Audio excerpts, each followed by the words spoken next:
Gold leaf makes cakes look instantly classier, and once you know how to use it, it's easy. I'll show you the basics of gold leaf and a few decorative ways to use it. Gold leaf comes packaged within these protective sheets because it's very delicate. Lift it with a paintbrush or tweezers.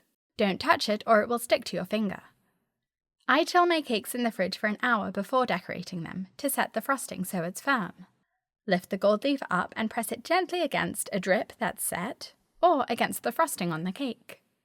If the frosting has set, you can push the gold leaf against it with your paintbrush so it lies flat, and the pressure from your paintbrush won't damage the frosting on the cake. Gold leaf looks really pretty when it's placed randomly on the cake like this, or you can be more intentional. Outline piping by first letting the piping set for about an hour in the fridge so it gets hard, and then press the gold leaf gently against the edge. Leave it sticking out or press it flat against the piping by dabbing it with your paintbrush. Since the piping has set, you won't damage it as you push the gold leaf into it. Gold makes a stunning outline around the piping. If you're enjoying this tutorial, please click the thumbs up button to like it, and subscribe to my channel for a new cake decorating tutorial every week. Gold leaf makes even the most simple cake toppers look glamorous. Brush it onto macarons, fresh fruit, or even artificial flowers.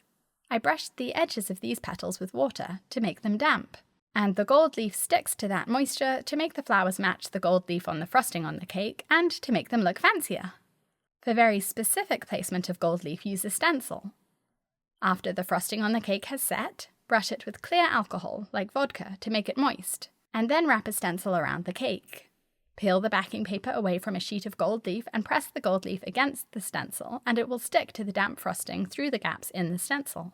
The alcohol will evaporate and disappear within a few minutes.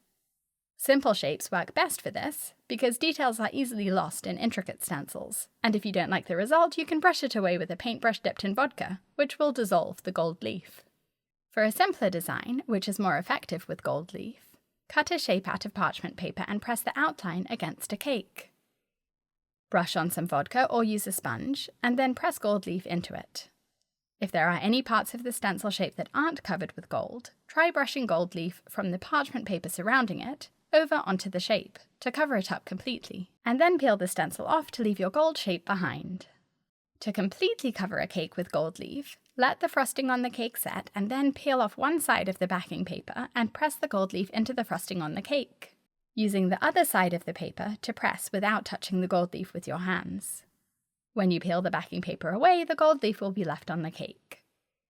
Repeat the process with several sheets of gold, and they're so thin that where they overlap, they'll blend together to form a flat layer of gold all over the cake. I hope this video has been useful. Check out my online cake school for lots of cake decorating courses, and join my club for access to all of my classes, as well as live interactive demonstrations and Q&A sessions. The link for my cake school is in the top of the screen and in the video description. Thanks for watching!